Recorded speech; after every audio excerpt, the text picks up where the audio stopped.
Podcasts.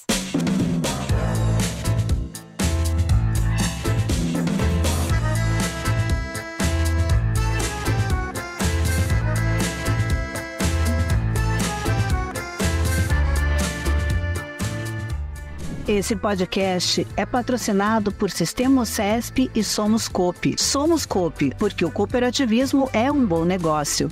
Toscane Med. Falou de Toscane, falou de beleza. Bem-vindos ao Pode Mais, o podcast para maiores de 40 anos. Aqui a gente acolhe o amadurecimento. Vocês vão entender tudo daqui a pouco, porque eu vou falar do meu entrevistado. Esse Pode Mais, minha querida 40 mais, 50 mais, 60 mais, 70 mais, chama o marido para assistir, tá? Ou se não, você aproveita, já compartilha com ele. Já manda, não só para ele, para os homens da família, porque vocês vão gostar. Eu sou suspeita para falar desse meu convidado, porque ele é piracicabano, que é uma cidade que eu amo, onde eu também tenho uma casa. Ele é CEO do Espaço Longevitar e membro titular da Sociedade Brasileira de Urologia. Especialista em andrologia e reposição hormonal masculina. Ele também é médico cooperado da Unimed Piracicaba. Ele é médico da minha família, Dr. Fábio Watanabe. Seja muito bem-vindo. Obrigado, Mara. Primeiro, só tenho a agradecer o convite. Muito obrigado. É um prazer enorme estar aqui com você. E você sabe, eu gosto de você, da família inteira, do João, e vai ser muito legal aqui o nosso bate-papo. Sabe que é a primeira vez que eu entrevisto para o Pode Mais um urologista.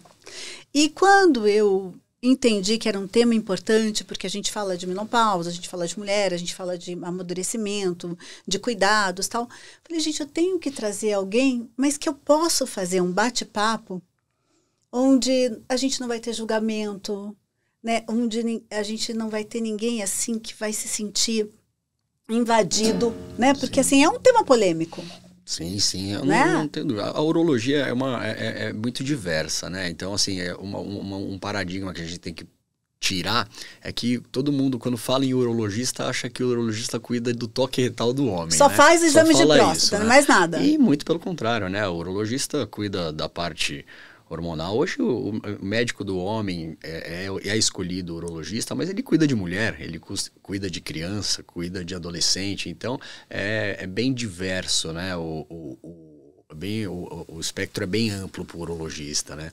E tem muitos tabus no meio da urologia, né? Sim. Então nós vamos conversar um pouquinho disso, mas realmente existem inúmeros tabus que vamos tentar quebrar alguns deles hoje, né? Eu vou começar perguntando para você, a gente vai falar muito de reposição hormonal para os homens. Mas eu começo perguntando sobre reposição hormonal e longevidade. Como todo mundo vai viver mais, né? A tendência é todo mundo viver mais, Sim. Mas viver mais e melhor. Não só a disposição, não só a vida sexual, mas o todo. Essa reposição hormonal, ela traz, assim, mais visto para a pele, mais disposição, mais beleza para o homem?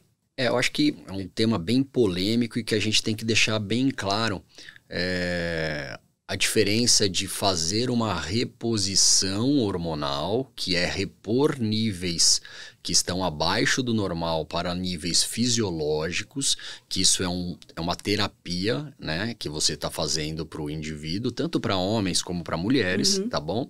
E tirar um pouco, desmistificar um pouquinho, que é muito diferente isso da bomba, do anti-aging, né, de você dar testosterona ou qualquer outro hormônio para você aumentar a sua longevidade. Isso não vai aumentar a sua longevidade. Para quem é eugonádico, ou seja, tem níveis normais de hormônios, você não deve entrar com nenhum tipo de hormônio, porque você vai prejudicar em vez de trazer benefícios, principalmente se você tratar com níveis suprafisiológicos, que a gente pode falar um pouquinho sobre isso. Mas entender que o hormônio tem que ser muito bem administrado, né? Por profissionais que conhecem, profissionais competentes, porque hoje virou uma grande moda, né? Hoje todo mundo fala de hormônio como se você fosse lá na prateleira de um mercado e fosse comprar, ó, quero isso aqui, quero ficar assim, quero ficar assado. E a gente sabe que não é assim, né? A gente tem muita coisa por trás disso, né? Uma qualidade de vida, uma dieta bem feita, exercício físico, né? E se conjunto. Um conjunto, né? Uma vida social adequada, psicológica adequada, um bom relacionamento dentro da sua casa, né? Então, uma atividade econômica que te dê possibilidades para te dar uma boa alimentação, você frequentar uma academia, você ter suas horas de lazer. Então, é um conjunto de fatores que vão te trazer a longevidade. E não o hormônio em si. Eu vou tomar esse hormônio e minha vida é uma bagunça. Eu vou beber, eu vou fumar, não vou fazer exercício, não, mas eu vou tomar hormônio e tudo bem. Não é isso. A gente sabe que não é isso. Mas tem gente que vende isso, né? Tem gente que vende isso. Vem tomar hormônio que sua vida muda. E não é bem assim. Se você não mudar, né? A sua vida não muda. Eu fiz essa pergunta porque os conteúdos todos em redes sociais e a informação, a fake news, o que chega é muito perigoso. Então, eu entendo que a mulher, quando ela pensa em reposição hormonal, ou ela faz uma reposição para planejar a menopausa, ou ela faz a reposição quando chega na menopausa, que realmente é um momento desafiador. Sim. E tem muitas indicações hoje de reposição hormonal. Sem dúvida alguma. Né? Só fala mal da reposição hormonal quem não conhece, quem não estuda, porque senão as pessoas não têm o porquê de ter tanto preconceito, porque tem tantos estudos que comprovam a eficácia. Então o homem tem um momento certo para fazer reposição hormonal também. Sem dúvida, sem dúvida. Eu acho que isso é o principal, é você acertar exatamente esse time, né? Você falar, não, esse precisa agora, esse não precisa agora. Tem uma né? idade, Fábio? Não existe uma idade, não. né? A gente sabe que o homem, a partir dos 40 anos, ele tem uma queda gradual da testosterona fisiológica, né? Então, de 1 a 2% da testosterona total, por ano, todo homem vai cair. Tá? Você vai ter uma diminuição da sua testosterona fisiologicamente, né? Alguns deles vão ter uma queda e não vão ter necessidade de fazer a reposição, e alguns deles vão precisar fazer a reposição. Isso vai... E esse é o grande tabu, né? Porque hoje todos os guidelines, tanto europeus, americanos e que nós seguimos aqui no Brasil, preconizam um número. E a gente sabe que esse número... tanto faz, tanto importa, né? É lógico, você tem que parametrizar, você tem que dar um norte, principalmente para o urologista, andrologista, que é essa área, né? Iniciante, né? Mas a gente sabe que esse número em si não é o que vale. O que vale é o número, talvez, associado ao quadro clínico desse paciente. Aí sim. Aí, então pode ter uma pessoa com... 380 de testosterona e uma com 280 de testosterona, e a 280 não precisa fazer nada, e de 380 sim precisa fazer alguma coisa, né? E eu tô falando números polêmicos porque o número que a sociedade joga no Brasil hoje é 350. Então você viu, pus um 380 e um 280. Esse de 380 precisa fazer. Mas não era 350? Não é. Esse cara a gente tem que ver. Ele é obeso, ele é sedentário, ele não... né? Então a gente tem que ver por que esse de 380 precisa e esse de 280 porque não precisa. Porque de repente ele está com 380 e está tudo fora do lugar, não tem nada funcionando, está com um monte de problema. Exato. E hoje as pessoas...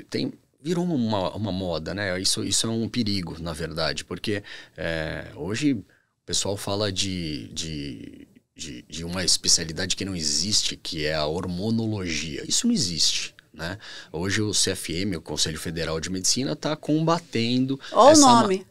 Hormonologista. Não existe, né? Posso até ser criticado, enfim, mas vamos colocar assim os pingos nos is. Isso não existe. O CFM, o Conselho Federal de Medicina, já soltou uma nota o ano passado falando da má prática do uso do hormônio, o uso abusivo de hormônio, e inclusive caçando a credencial, o CRM, desses médicos que fazem a má prática. Só que não é só médico que faz. Tem vários outros profissionais, não médicos, que o fazem também. Isso é mais perigoso ainda, porque a pessoa vende uma coisa e muito pela parte comercial, né? Só que está estragando a saúde do indivíduo, né? Não tem a entrega. Não tem, exatamente. Então, acho que nosso juramento, né, como médico, foi trazer o conforto e fazer uma coisa honesta para o seu paciente, né? Então, acho que a gente tem que sempre colocar isso em primeiro lugar antes de qualquer coisa. E é isso que a gente vem combatendo na Sociedade Brasileira de Urologia, principalmente na parte de andrologia, né? Falando dessa aventura mágica que é a reposição hormonal, tem uma queixa que é mais comum dentro do consultório? Vou jogar aqui algumas coisas antes de chegar no ponto crucial. A pessoa está com muito cansaço, né, uma fadiga enorme, uma queda de cabelo significativa, não sente disposição para, sei lá, trabalhar. Já são indícios de que, de repente, uma reposição hormonal é bem-vinda? Sim, perfeito. Sua colocação é ótima, é o que a gente falou anteriormente de quadro clínico, né? A principal causa, né, a principal queixa do paciente que começa a entrar no hipogonadismo é a perda de libido, é a perda da vontade, né, de relação. Mas tem inúmeros fatores. Você citou algumas delas importantes, né? Que é a falta de disposição, a memória, você fica mais atrasado na memória, a sua conexão não pega mais. Você fala, nossa, como que é mesmo? Aquela coisa, né, esquecida. Exato, né? Não consegue lembrar a música, o cantor, onde você ouviu, e não consegue nem cantar um pedacinho para alguém tentar ajudar. Exatamente. A falta de disposição para atividade física, a perda de força muscular, o aumento da gordura, a dificuldade de emagrecer, né? Então, tendências à síndrome metabólica, que é o que mais mata hoje no mundo, né? Que é a tendência à diabetes, tendência à hipertensão, à dislipidemia, né? A obesidade visceral. Então, são todos fatores que a gente consegue perceber nesse paciente. E chegando até níveis, quando está muito baixo, chegando a uma osteoporose, a fraturas patológicas. Meu Deus, tem muita coisa.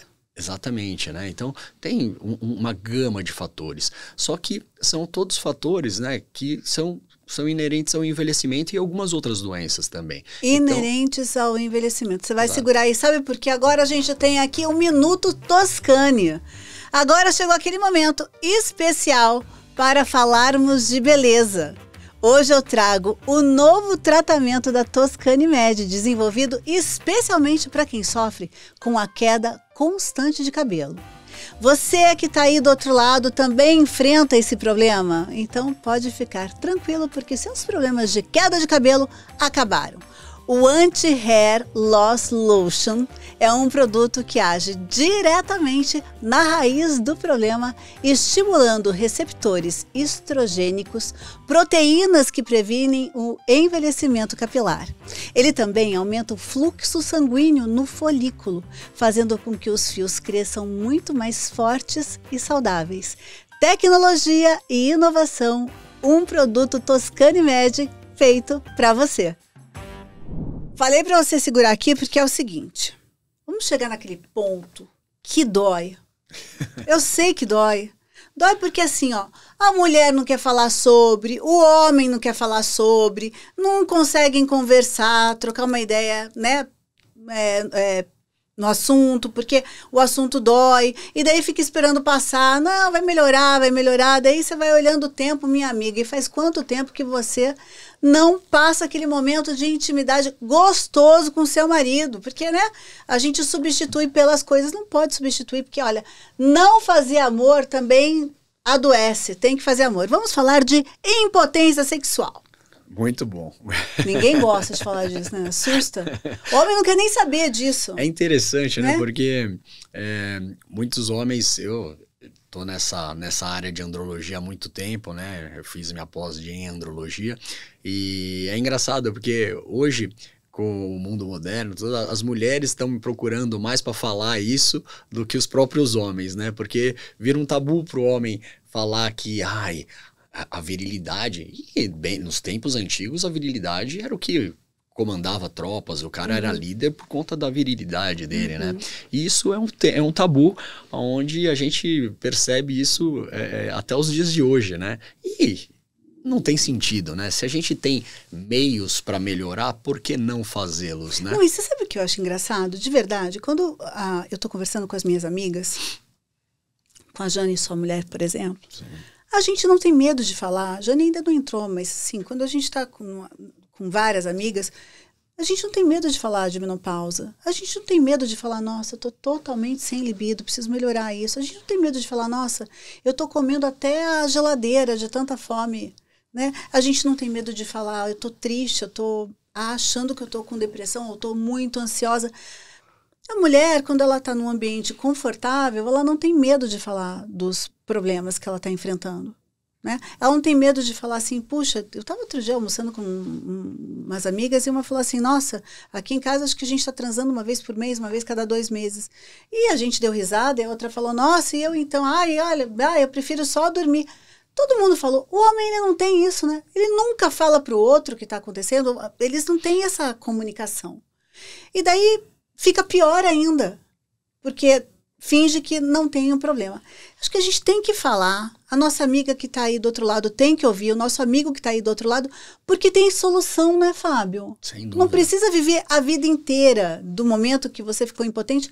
E a gente não está falando de homens só 50 a mais, 60 a mais, porque tem aí uma queixa também de homens muito mais jovens, por conta da pressão de trabalho, vivendo seus 20 e poucos, 30 anos, que também não tem vontade de transar com a namorada de 20 e poucos anos. Então, assim, não é para todo... a gente não estabelece um limite aqui, né? Não é um nicho específico, né? Eu acho que você entrou num assunto perfeito, né? Assim, o jeito que você colocou é muito, muito didático, né? E realmente, né? A disfunção erétil, ela tem inúmeros fatores. Quando o paciente chega ao meu consultório, eu exponho todos esses fatores para eles, eu vou tentar resumir aqui para eles, e eles falam, nossa, mas tudo isso pode dar? Sim, tudo isso pode dar. Não tem um nicho específico. Eu tenho pacientes com 90, 95 anos que têm uma vida sexual tranquila, normal, e é interessante. Tem meu pai que tá bombando com 84. Super bem. E tenho pacientes com 20 anos que não tem. Então, cada um tem a sua particularidade, né?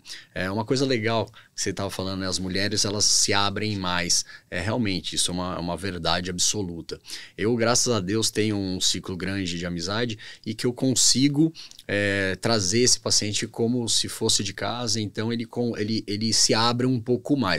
Mas realmente é difícil. Acho que pelo jeito que eu falo, um jeito mais informal, acho que eu consigo extrair um pouco mais dos pacientes. Mas mesmo assim, existe o tal tabu quanto à disfunção erétil, né? A disfunção erétil, como a gente está falando, ela depende da idade, né? Então, é inexorável. O homem vai envelhecendo, vai ficando com mais dificuldade de ter relação. Mas também está associada a exercício físico, a falta dele, né? A uma dieta errada, né? A fatores psicossociais são muito relevantes, né? Então, nesses jovens, muito provavelmente é psicológico o problema. Né? A pressão de trabalho, tem que ganhar dinheiro, tem que fazer, tem que, né? Exato. Problemas hormonais, né? Problemas da síndrome metabólica que falamos há pouco, né? De diabetes, hipertensão. A diabetes é o principal fator de doença isolada de disfunção erétil, né? Ateroscleroses, né, entupimento das veias, parte vascular da artéria peniana, né? Existe um trabalho muito famoso na parte de andrologia que o primeiro sintoma de um pré-infarto do paciente foi a disfunção erétil. Olha isso. Por quê? Porque o infarto não vem da aterosclerose, o entupimento da artéria do coração, só que a artéria do coração ela é mais calibrosa do que a do pênis. O pênis entupiu antes e ele ficou com disfunção erétil antes de ter o quadro isquêmico. Foi um aviso. Foi um aviso. Exatamente isso. Foi um aviso. Então, assim, existem inúmeros fatores e quem pode pesquisar isso com mais exatidão é o urologista, é o andrologista, na verdade, né? O urologista especializado na parte de medicina sexual. É o que a gente mais faz hoje no consultório. E muito pelo contrário, né? O homem, por vergonha, falta de conhecimento e também talvez um pouco de desinteligência, né? Procura... o que você está fazendo aí, amigo? O farmacêutico, o que se indica? Não estou falando mal de ninguém, mas não vai na cerne do problema. Não adianta tomar um remédio, resolver na hora e depois... Exatamente, e que pode lhe trazer muito mais problemas do que os benefícios. Normalmente traz muito mais problemas, né? Então, realmente, acho que é uma coisa muito importante de falar para o público geral, né? Agora sim, vamos falar que falta de libido é igual à impotência? Não. Vamos explicar o que é uma coisa e o que é outra? Nem um pouco. Falta de libido é o cara não ter vontade, né? Isso pode vir por várias coisas. Ou por falta de hormônio mesmo, a falta da testosterona, aí cai o libido dele, né? Ou então, por uma vida estressante, contas a pagar, um mau relacionamento com a parceira, isso é super importante a gente investigar, né? São consultas longas, demoradas, né? Onde você entra na intimidade daquele paciente, e não só do paciente, como do casal, né? Então, é realmente uma busca onde você tem que ir na cerne do problema, né? Então...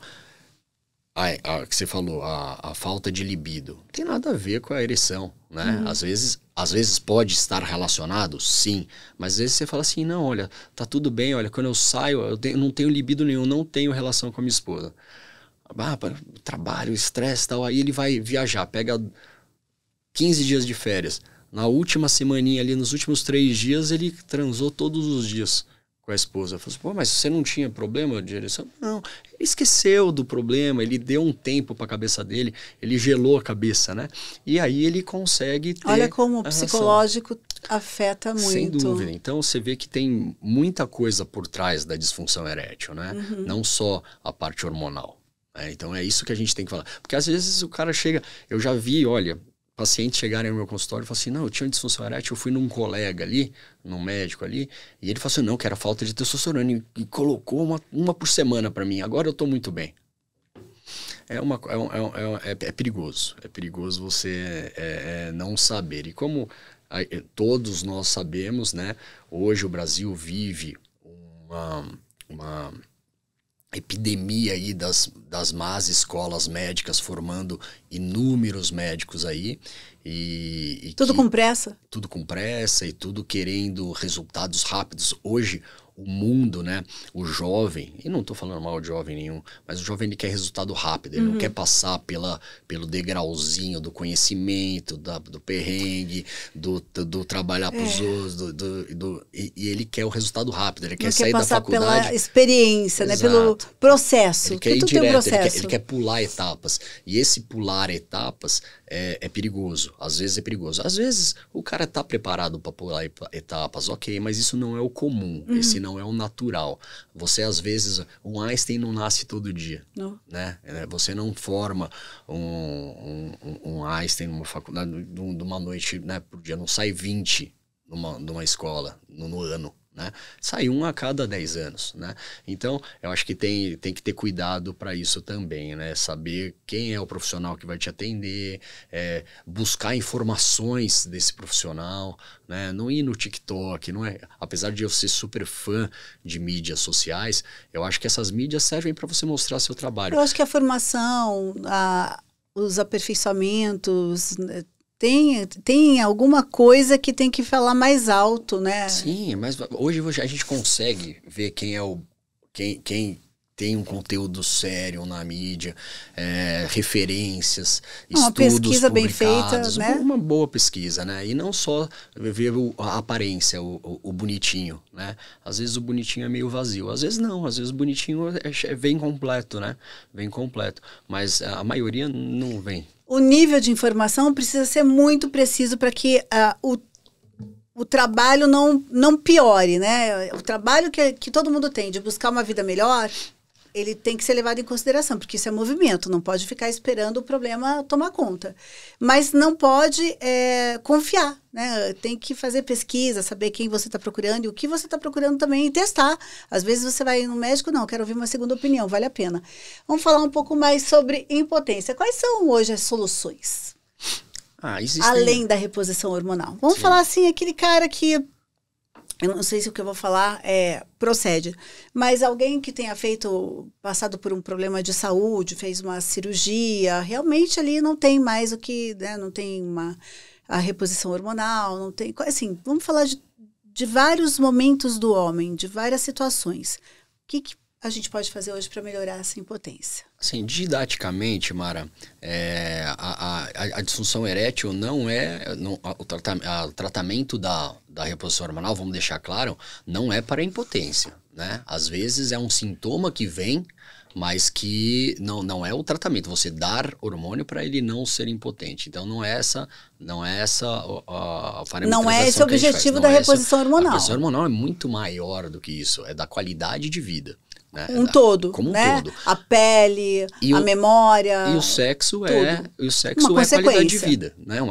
Você ter uma vida sexual saudável, ela faz parte de uma qualidade de vida, sem dúvida alguma. Que tudo que a gente não usa estraga, né? Tem que usar. Não pode não usar. Não vamos aposentar as coisas, tem que usar. Sim. Falando de tratamentos didaticamente para a disfunção erétil, aí a gente passa bem didaticamente e rápido, primeiro mudança de estilo de vida, né? Que nem a gente falou, fazer exercícios físicos, periódicos, se alimentar bem, ter um nível psicológico e social adequado, econômico adequado, né? Isso é o primeiro ponto. Né? Aí não, mas o cara tá tudo bem e tal, mas ele tem. Aí a gente pode ir para a linha de primeira linha, né? O tratamento de primeira linha, que são os famosos azulzinhos aí, a medicação oral, via oral, né? Entre eles o Viagra, o Cialis e tantos outros que tem aí no mercado. Mas esses remédios não são remédios que você toma todo dia, não é para tratar, são remédios que você toma para um fim, é isso? Não, é tratamento mesmo. Esses remédios são tratamento? São tratamentos. São tratamentos. Tem que tomar todo dia com horário, tudo certinho. Sim, pode ser diário ou pode ser apenas para aquela relação específica, mas é um tratamento, é o tratamento de primeira linha, né? O grande problema desses medicamentos, e eu vou fazer um parênteses aqui na explicação, é o uso abusivo deles, né? Então, hoje existe um uso indiscriminado de facilitadores da ereção, que é o que a gente chama, né? Por públicos de toda a idade. Né? Então, isso aí é um outro problema que a gente pode até discutir depois. Saindo dos medicamentos orais, a gente vai para um tratamento de segunda linha, que são as terapias injetáveis, que são as drogas intracavernosas, onde você faz como se fosse uma agulhinha de insulina que você faz no corpo cavernoso, no pênis, e a pessoa tem uma ereção ali após 2, 3, 5 minutos, tá? Que é uma terapia muito usada e muito efetiva. Nossa, mas dói? Não, é bem tranquilo, é bem tranquilo. Só de pensar, é só de pensar. Dor, né? Não dói. Os homens têm essa preocupação, mas depois que a gente ensina, faz algumas vezes no consultório para ele entender, a maioria agradece. A grande maioria agradece. É tipo uma injeçãozinha dessas canetinhas de emagrecimento, aquela agulhinha fininha. Exatamente. Às vezes ele mesmo faz a aplicação, né? Tá. É só encostar que ela faz. Então existem esses Você tá gostando, né, amiga? Ficando feliz aqui de saber de todas essas soluções. Vamos botar esse moço para trabalhar. E aí? Exatamente. Vou pôr exatamente para trabalhar, né? E na falha da terapia de segunda linha, existem alguns movimentos aí que a gente pode usar, uma litotripsia, para melhorar um pouco vascularização e tal, mas isso ainda não tem estudos tão elaborados, tá? Mas a terceira linha em si são as próteses penianas, né? Então, todas essas terapias falharam, aí a gente vai para a prótese peniana, né? É um mercado grande, onde eu faço muita, né? E elas têm tanto as rígidas, né? Que elas já ficam com o pênis ereto, e as infláveis, que você, na hora da relação, você aciona uma bombinha, né? No meu Instagram tem, né, essa explicação toda direitinho, e você faz a ereção ali parecida com a ereção normal, né?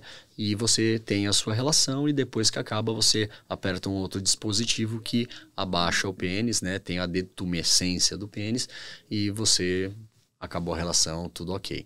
Então, existem soluções, basta você ter a boa indicação e onde você se enquadra, né? Às vezes não é nenhum tipo de terapia, é só mudança de estilo de vida, medicamento, injeção e a prótese peniana.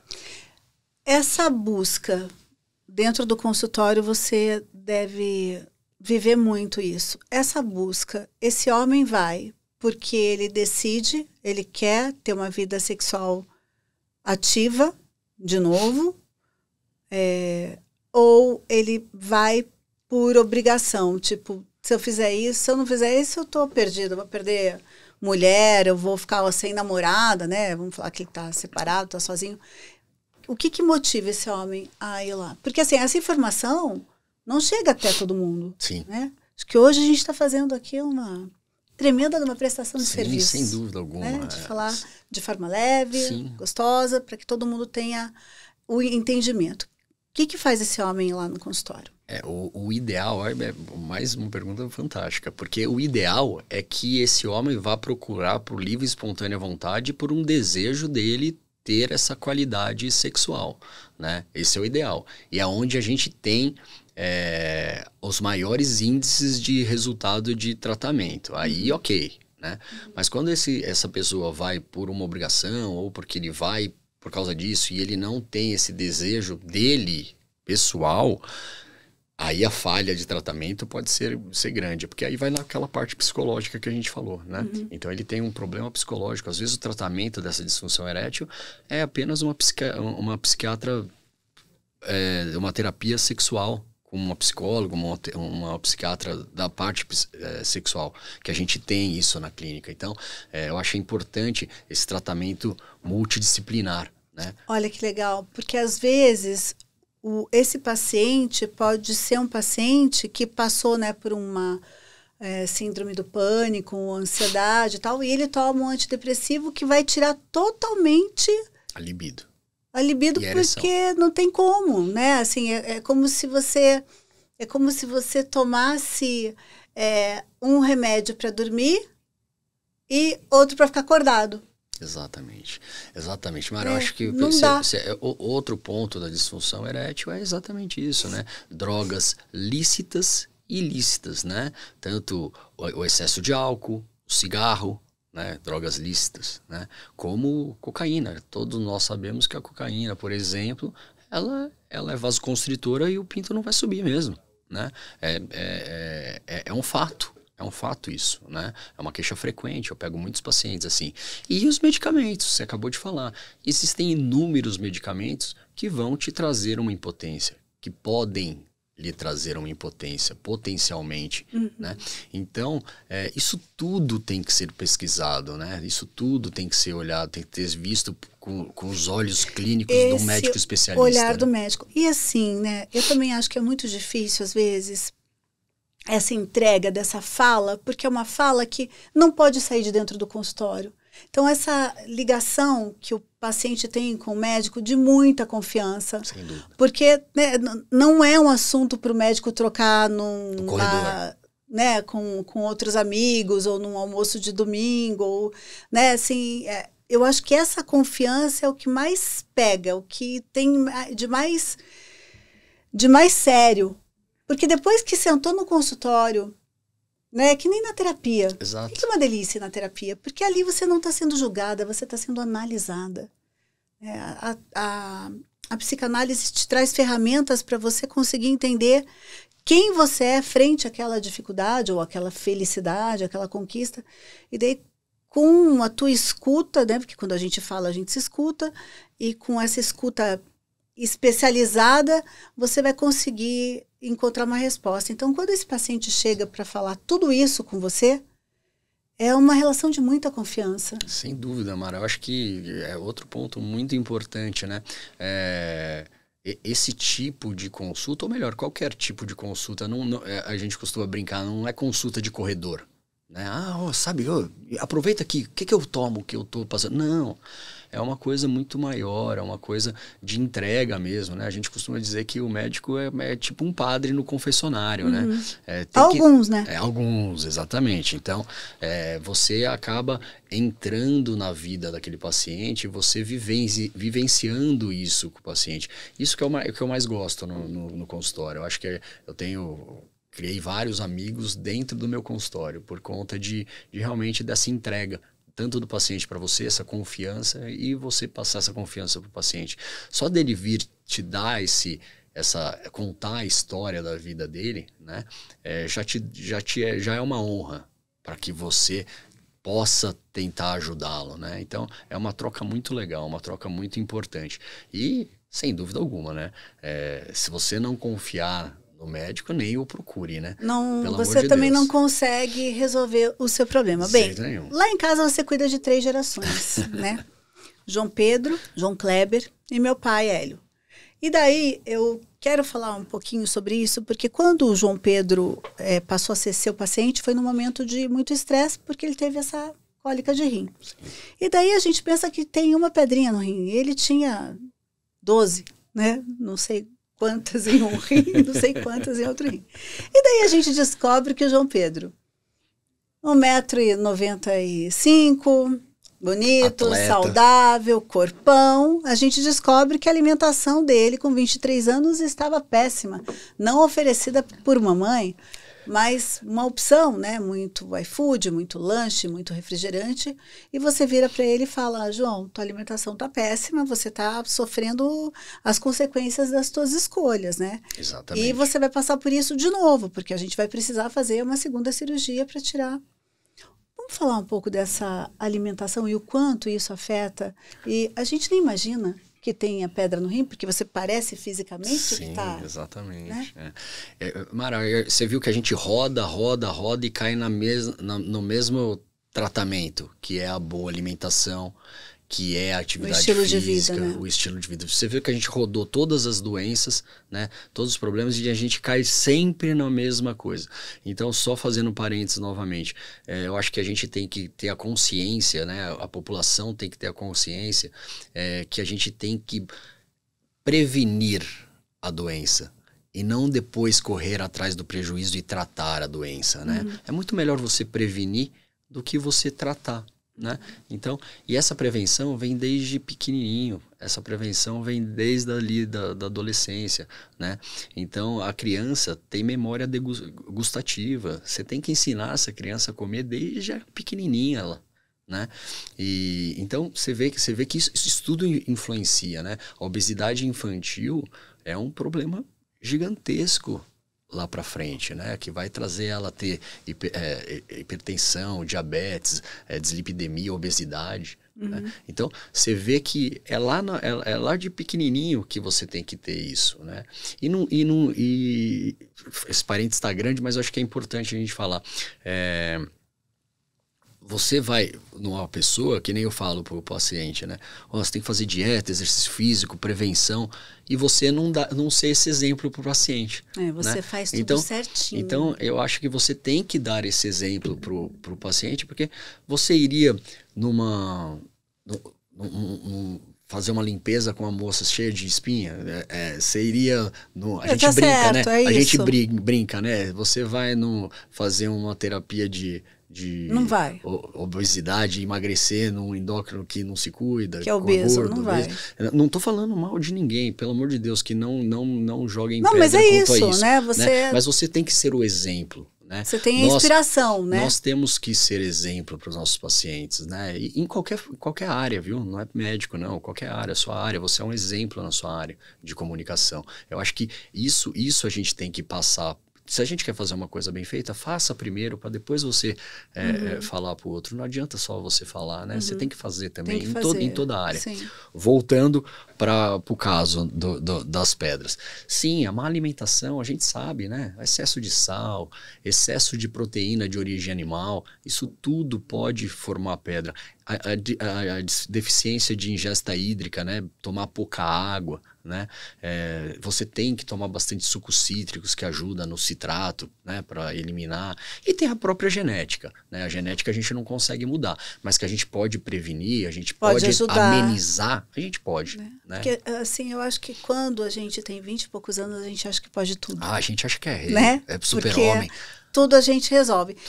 Você também, além do consultório, da clínica, você também atende na Unimed Piracicaba. Você também faz cirurgias, trabalha na Unimed Piracicaba. Eu estou falando da Unimed Piracicaba, que a gente gosta muito. Sem dúvida. Né? Que a gente gosta muito do presidente. Um beijo para o Dr. Carlos Youssef e toda a diretoria. Eu vou falar agora de cooperativismo, porque começa agora o Minuto do Cooperativismo. Aqui você passa a entender melhor os negócios cooperativos e as oportunidades geradas pelas cooperativas.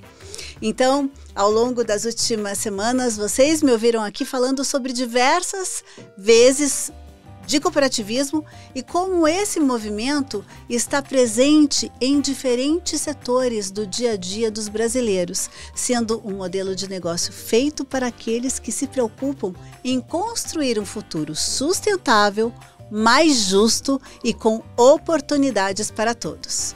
Por isso, escolher o que vem de uma cooperativa é sempre a melhor opção. A forma ideal de identificar os produtos e serviços de uma cooperativa é por meio do carimbo Somos Coop.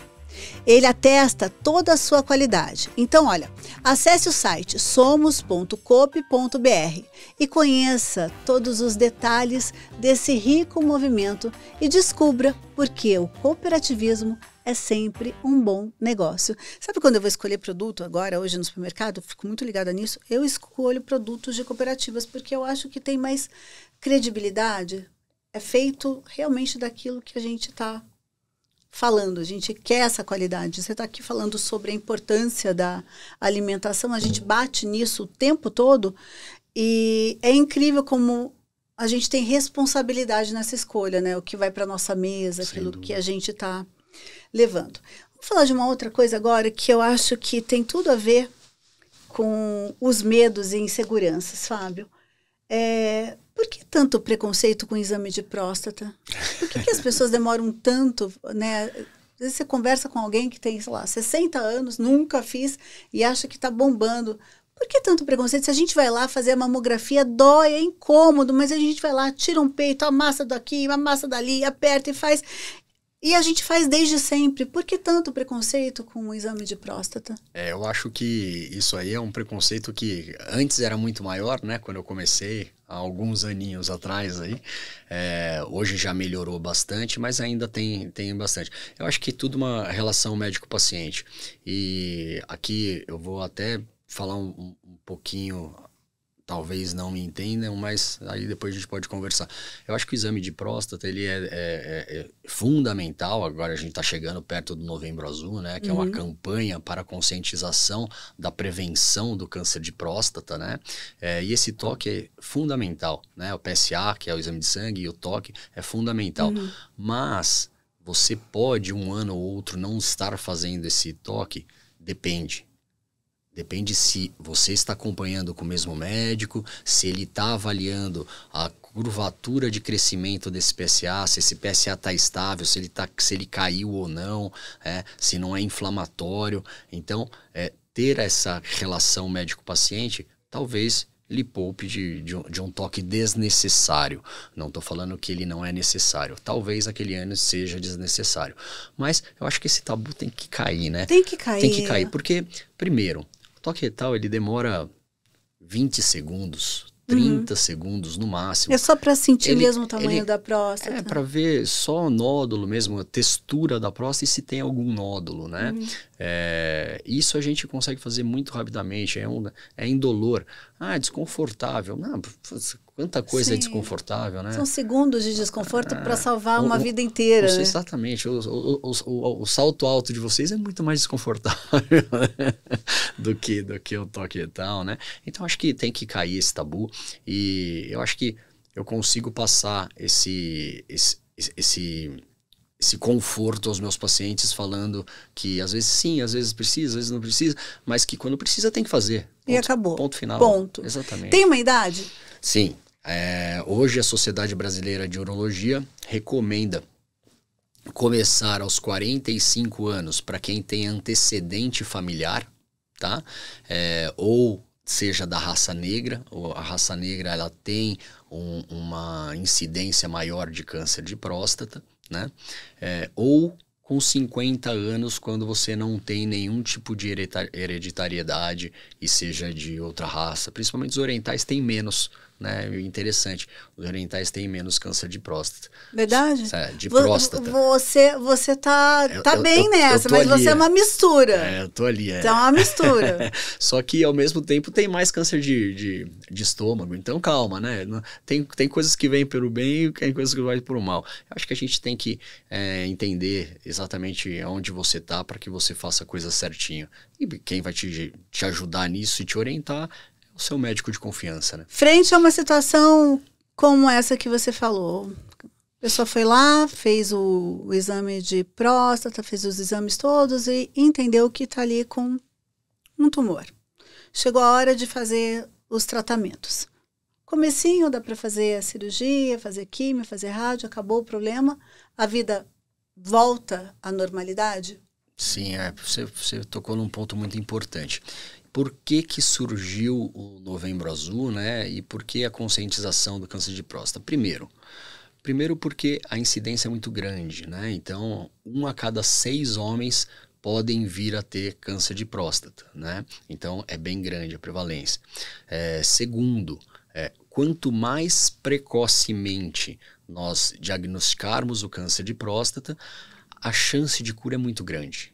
E hoje temos terapias muito favoráveis e que vão te trazer qualidade de vida e te tirar dessa doença, né? Hoje eu tenho o prazer de trabalhar na equipe do Daher Shad, que é ali no Sírio-Libanês. Eu atendo ali também, o meu outro consultório ali no Sírio-Libanês, na Adi de Majafé. E lá nós temos uma equipe de 7 cirurgiões robóticos, né? Onde a gente faz a cirurgia num dia, no outro dia o paciente está em casa, né? Cirurgia de 1 hora, às vezes 40 minutos, quando é mais delicado, um pouquinho mais. Mas a gente consegue trazer esse conforto de uma doença tão...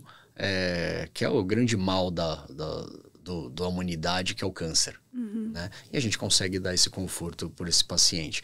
Então, tem vários outros tipos de tratamento, sim. Acho que câncer de próstata a gente pode fazer um podcast e não vai terminar cada tipo de terapia que a gente pode fazer. Mas que o importante que tem que ficar para o público é que quanto mais precoce o diagnóstico, melhores as chances, obviamente, de cura da doença. A gente falou de prevenção, a gente falou de tratamentos, a gente falou de várias formas da pessoa poder viver a vida na sua plenitude, né? O prazer faz parte da plenitude, né? Uma vida vivida com prazer, e esses prazeres são insubstituíveis. É uma vida possível. O Dr. Fábio deixou isso super claro hoje. Eu queria que você deixasse aqui uma mensagem para todos os homens que têm medo de enfrentar as suas fragilidades, as suas dificuldades em relação à sua própria sexualidade e até mesmo as suas limitações que hoje se apresentam, físicas, emocionais. Nossa, difícil, mas eu acho que é legal falar sobre isso. Assim, como uma mensagem, eu acho que a primeira coisa, em qualquer problema que você tenha, seja de doença, seja psicológico, seja financeiro, seja qualquer tipo de problema que você tenha, você tem que assumir que você tem esse problema. Primeira coisa, você tem que se conscientizar que você tem esse problema e que você precisa de ajuda. Segundo ponto, procurar um especialista nesse assunto, com credibilidade, que saiba o que está fazendo e que te passe o que você está buscando, né? Em qualquer tipo de profissão, buscar pessoas profissionais especialistas e bons nessa área, né? Então você tem um problema, você assumiu que você tem um problema, procurou uma pessoa capacitada que você se identifique, e aí sim, você deu o primeiro passo. Deu o primeiro passo, você vai lá, assumiu isso e compartilhou isso com o seu médico, vamos fazer? Vamos fazer, né? Vamos agir agora. Você saiu do passo, ok, assumir, agora vamos agir. Vamos agir. E seja qual tipo de ação tenha que fazer, você tem que fazer, né? Então, a prevenção é a melhor delas, né? Então, você procurar alguém que você não tem nada e você vai prevenir, isso é muito melhor. Maravilhoso. Maravilhoso. Esse é o ideal, o mundo ideal, né? É o mundo ideal, que nós brasileiros não temos essa cultura, né? A gente tem cultura de procurar o médico quando está precisando do médico, né? Já na Europa é o contrário. Você tem o médico da família lá onde você busca um caminho que você não chegue na doença, né? A prevenção, né? E depois que você assumiu, agir, fazer os passos que aquela pessoa que você confia fez e ter esse retorno dessa pessoa. Acho que isso é o ideal. Acreditar no processo. Acreditar no processo, sem dúvida. Agora a gente vai fazer um bate-bola. Em uma palavra, medicina em uma palavra para você. A paixão. O maior tabu na saúde masculina. Impotência. Uma conquista da qual você se orgulha muito. Meus filhos, né? Só gente linda naquela casa. O que mais te motiva no dia a dia? Minha família, sem dúvida. O maior desafio no seu trabalho? Desafio. Eu busco sempre a perfeição. Eu sei que a perfeição não existe, desculpa estender, mas se a gente buscar, a gente vai fazer cada vez melhor o que você está fazendo. Eu sei que não existe a perfeição, mas você tentar buscá-la, eu acho que é importante. Ter essa motivação de buscar. Autoestima é? Confiança. Confiar em você, confiar no que você faz. Eu acho que isso aí, você se sente bem quando você fala assim, não, eu estudei, eu fiz, eu tô ajudando os outros. Acho que isso te traz autoestima, assim. Ser pai é? Cara, é amar demais, é muito bom. E o seu pai deixou? Tudo que eu sou hoje, tudo que eu sou hoje. Não tem o que falar. Você mexeu comigo agora, porque pra mim ele é tudo. Pra mim ele sempre foi tudo. É difícil ficar sem ele. Ele mudou minha vida até quando ele se foi, né? Você sabe um pouquinho. Então eu trabalhava num grupo, né? Um ótimo grupo, um excelente grupo. E quando ele se foi, eu resolvi sair desse grupo para seguir minha carreira solo. E olha que coisa, né? Eu tava perdido, saí, tava sem meu pai para me aconselhar e tudo melhorou. Tudo melhorou. Melhorou minha condição em casa, meu tempo com meus filhos, meu tempo com a minha mãe, que também teve câncer, né? E tá aí batalhando até hoje. E ele faleceu e me deixou tudo isso. Né? Mesmo ele falecendo, ele me deu essa força, não sei de onde que eu tirei isso para poder seguir um caminho onde eu falei assim, agora que eu não tenho mais ele, eu vou fazer o que ele me ensinou, que é ser feliz, cuidar da minha família, cuidar da minha mãe, ter mais tempo com eles, né? E fazer a minha medicina, a medicina que eu acredito, a medicina que eu vim fazer. Né, que eu quero levar para os meus pacientes e que eu quero passar isso para os meus pacientes. Hoje, graças a Deus, você sabe, eu não trabalho para sustentar ninguém. Eu estou, graças a Deus, muito bem. Poderia até parar de trabalhar, mas é muito gostoso. Dá muita satisfação eu poder fazer o que eu faço com muito empenho.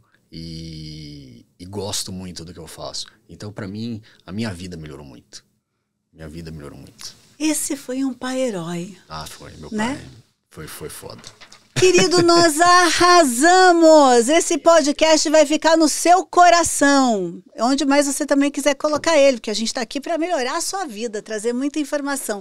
Quero deixar um beijo para VIP Body Hair. Rick Moica, milhões de beijos para você. Carol Domorovski, milhões de beijos para vocês. E também aqui, olha, eu Hoje, tanta gente falando do meu bracelete. Rosana Bernardes, um beijo pra você também, minha querida. Nos vemos no próximo episódio. Guarda esse, hein? Compartilha, manda pra mãe, pai, tio, todo mundo. Beijo pra vocês. Somos Coop. Venha para o cooperativismo. É sempre um bom negócio. Toscane Med. Falou de Toscane, falou de beleza.